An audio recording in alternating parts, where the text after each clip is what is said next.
Hi, and welcome to At the Table in Warren with Lisa. Today we're meeting with Scott Cook, who is the principal of Mount Horeb School. And I've worked with Scott for, what would you say, Scott, like 11 years at middle school? And I think it was more like 4.5 years at middle school, but it was about 11 years ago. 11, Right. oh, there we Yeah. go, 11 years ago. See how time flies? Time flies. So today what we wanted to talk about was how to get your kids ready to start school in September. It's late July. We're heading into August. Pretty soon we're all going to be back in school again. So what can parents do to get their children ready to come back to school? I think there are so many answers that fit so many kids and families, but I'll start with what works in the Cook household, and then I'll think about maybe what might work for students of various ages. I think summertime should be filled with fun outdoor adventures, playing with friends, playing with family, doing all kinds of fun things. I think those types of activities do a number of things. They create opportunities for problem solving. They create opportunities for creativity. They create a sense of independence. If your kid is going to hop on his or her bike and ride to the nearest park with her friends, what it also does is it exhausts them. So if we're talking about preparing for August start of school, getting them out and more active gets them to bed potentially a little bit earlier. We all deal with that. Oh my gosh, my kids have been staying up until past 11 and now tomorrow is the first day of school. What do we do? Oh my gosh. I think that activity can work into your advantage. But also maybe you talk to your kids, depending on their age, about what their plan is for preparing for school. Whenever we ask a student or a child for his or her plan about something, we're also communicating to them that we believe that they are capable of making that plan on their own. And so we're communicating that we believe in them and that they can have autonomy over some of the decisions in their lives. So as the year approaches, maybe you ask them, what's your plan? Obviously, if they have no plan, Help them create. Maybe you want to have. We'll do a tiered approach to bedtime. So maybe it goes, whatever the time is, but you work it back to where you think it's comfortable for the child a couple days in advance. I think no matter what you do on the first day of school, we're all going to be excited and exhausted at the same time, myself included. So. I agree. And I think it's good to give them that sense of independence. Sometimes as parents, we tend to want to protect and not let them know what's coming, but children really need that guidance and they need that, those buffers and those bumpers. Give them their independence, but know that you're there to catch them should something happen. So Totally agree. and you don't want to let them know a week before school starts. I probably would start telling them at the beginning of August, hey, let's start thinking, school's coming up. So what things do you need? Did you do your summer reading? Is there anything else that you want to get together before you start school? Right. Absolutely. And anything else would you say for this first week of school to help kids transition more easily, whether you're a kindergartner for the first time in school or a fifth grader? Are there differences in how you would approach having the child prepare, or what your expectations of a principal are, as a principal are? I don't know. I think being thoughtful about how we as parents discuss school with our kids is important, no matter what the story is that comes home from with your child, that we are excited about learning and this is a great opportunity and every day is a new day, and that if something great happened today, well, something else could happen tomorrow. But maybe if today was a tough day, whether it's the first day or the 10th day or whatever, that's okay because tomorrow is a fresh start. I think we need to be thoughtful about how we communicate with kids about school.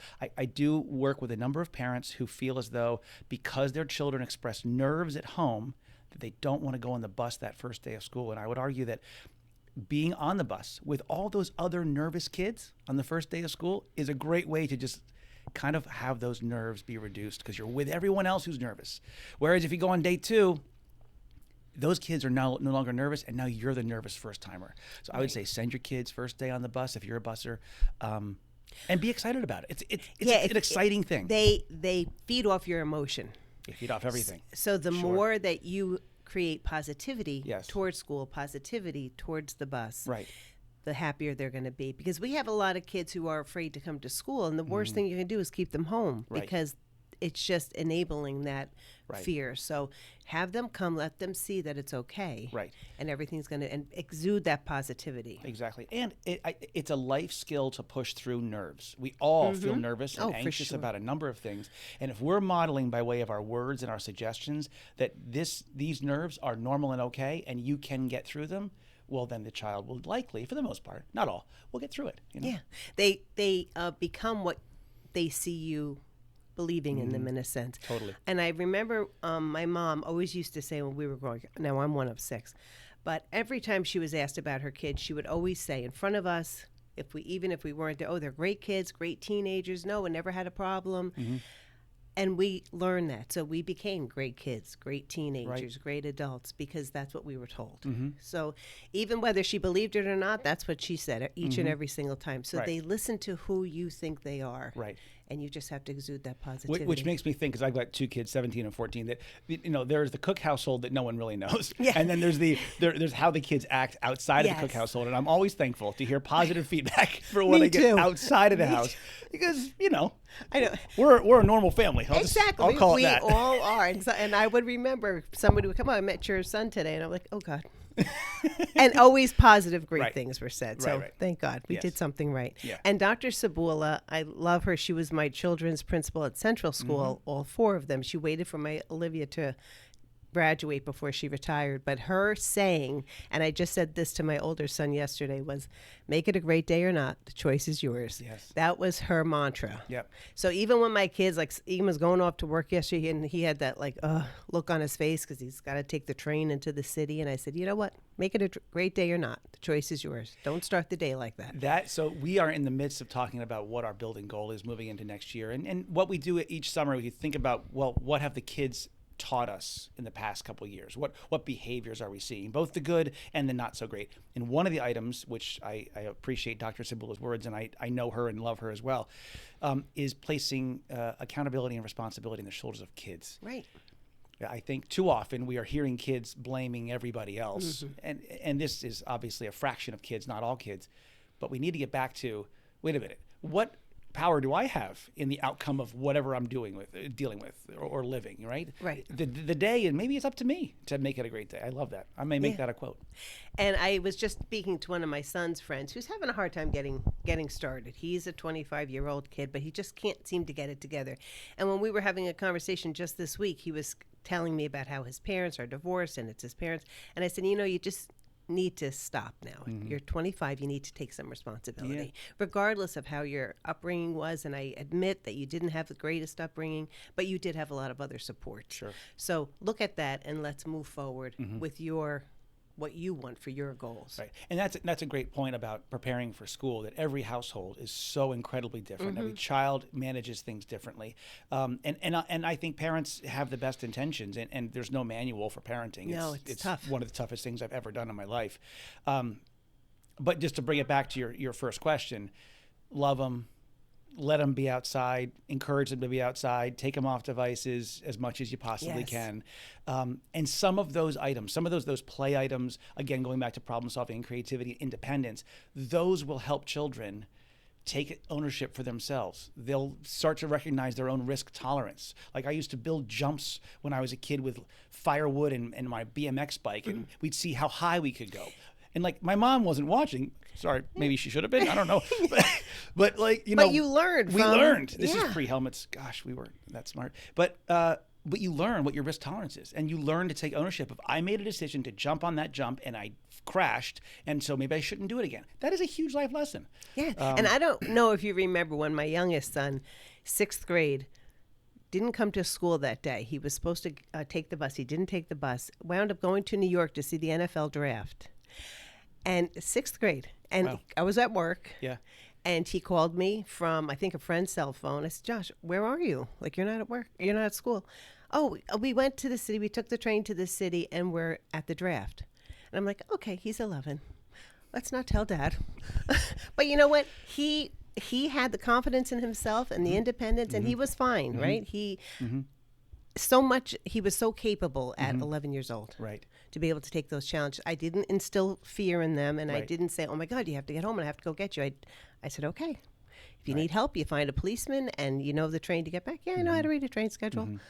So it was just interesting that we have to give them some form of independence. I remember being fearful the entire day, but I wasn't going to let him know that.